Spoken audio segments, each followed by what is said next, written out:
Hello friends, पूजाच व्लॉगमध्ये तुमच्या सर्वांचं स्वागत आहे। आज आपण पाहणार आहोत लहान मुलांसाठी ड्रायफ्रूट्सचे लाडू। तर त्यासाठी लागणारं साहित्य काजू, बदाम, अक्रोड, शेंगदाणे, गूळ, अंजीर, खजूर आणि मखाने।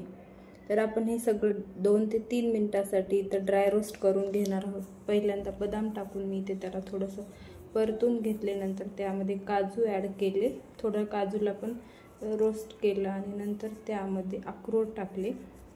अक्रोड थोडेसे परतून घेतले आणि हे सगळं सामान एका साईडला काढून नंतर शेंगदाणे थोडे परतून घेतले। त्यानंतर त्यामध्ये मखाना पण थोडा ड्राय रोस्ट करून घेतला। मखानाला थोडा वेळ लागतो परतण्यासाठी। नंतर ते सगळं बाजूला करून अंजीर आणि खजूर हे थोडंसं परतून घेतलं, जेणेकरून मिक्सरमध्ये काढायला आपल्याला थोडंसं सोपं जाईल आणि छान त्याची पेस्ट बनेल।